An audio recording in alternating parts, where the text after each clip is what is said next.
அனைவருக்கும் காலை வணக்கம். இன்னைக்கு செவ்வாய்க்கிழமை, ஜனவரி 28ஆம் தேதி. சுதந்திர போராட்ட தலைவர் லாலா லஜ்பத் ராய் இந்தியாவின் விடுதலைக்காகவும் சமூக சமய பண்பாட்டு மறுமலர்ச்சிக்காகவும் பாடுபட்ட பஞ்சாப் சிங்கம் லாலா லஜபதி ராய் பிறந்த தினம் இன்று ஜனவரி 28.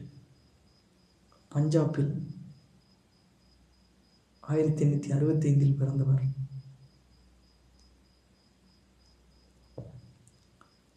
லாகூர் அரசு கல்லூரியில் சட்டம் பயின்ற பிறகு வழக்கறிஞராக பணியாற்றினார். அலகாபாத்தில் 1888 நடந்த காங்கிரஸ் மாநாட்டில் கலந்து கொண்டார். வங்கப் பிரிவினை இவரது தேசிய உணர்வை தூண்டியது. சுரேந்திரநாத் பானர்ஜி, அரவிந்த் கோஷ் ஆகியோருடன் இணைந்து சுதேசி இயக்கத்துக்காக தீவிரமாக போராடினார். சுதந்திர போராட்டத்தின் முக்கிய 3 தலைவர்களை லால், பால், பால் என்பார்கள். அவை முறையே லாலா லஜபதி ராய், பால கங்காதர் திலகர், பிபின் சந்திரபால் ஆகியோரை குறிக்கும். பிரிட்டிஷ் அரசின் அடக்குமுறைகளை எதிர்த்தார். முழு அரசியல் விடுதலை மட்டுமே தீர்வு என்று முழங்கினார். பிரிட்டிஷ் அரசு இவரை கைது செய்து பர்மாவுக்கு நாடு கடத்தியது.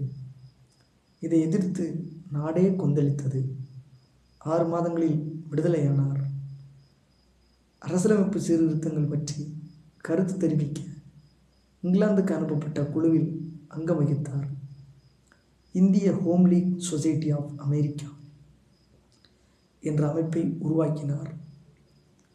யங் இந்தியா என்ற நூலை எழுதினார். வெளியிடப்படும் முன்பே இந்தியா, பிரிட்டனில் இந்த நூலை பிரிட்டிஷ் அரசு தடை செய்தது. யங் இந்தியா என்ற நூலை லாலா லஜபதி ராய் எழுதியிருக்கிறார். யங் இந்தியா அப்படின்ற பத்திரிகையை காந்தி நடத்தியவர் வந்தார் என்பது குறிப்பிடத்தக்கது. மோகன்தாஸ் கரம்சந்த் காந்தி.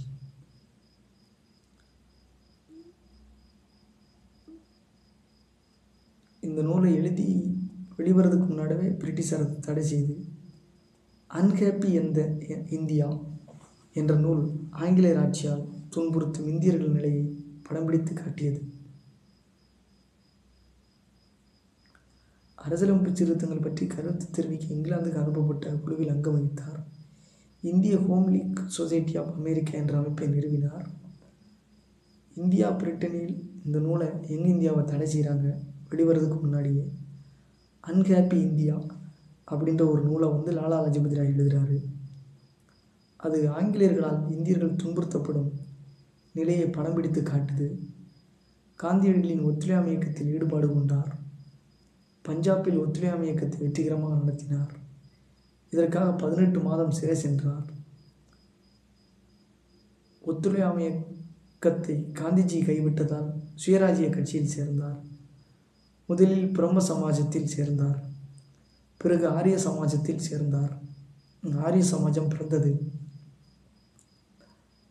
சத்ரபதி சிவாஜி உள்ளிட்ட மாவீரர்களின் வாழ்க்கை வரலாறு பகவான் ஸ்ரீ கிருஷ்ணரின் கதையை எழுதியிருக்கிறார்.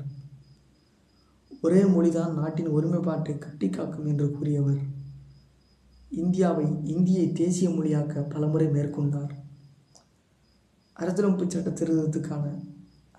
சட்ட சீர்திருத்தத்துக்கான சைமன் குழுவில் ஒரு இந்தியர் கூட இடம்பெறாது நாடு முழுவதும் ஆவேச அலையை எழுப்பியது. 1928 லாகூர் வந்த சைமன் குழுவுக்கு எதிராக அமைதியான முறையில் ஆர்ப்பாட்டம் நடத்தினார். ஆர்ப்பாட்டம் நடத்தியவர்கள் மீது போலீசார் கொடூர தாக்குதல் நடத்தினார். கூட்டத்தில் உரையாற்றிய லாலா லஜபதி ராய், என் மீது விழுந்த அடிகள் இந்தியாவில் பிரிட்டிஷ் ஆட்சிக்கான சவப்பெட்டியின் மீது அடிக்கப்படும் ஆணிகள் என்றார். மருத்துவமனையில் சேர்க்கப்பட்டு சில நாட்களிலேயே நவம்பர் 17, 1920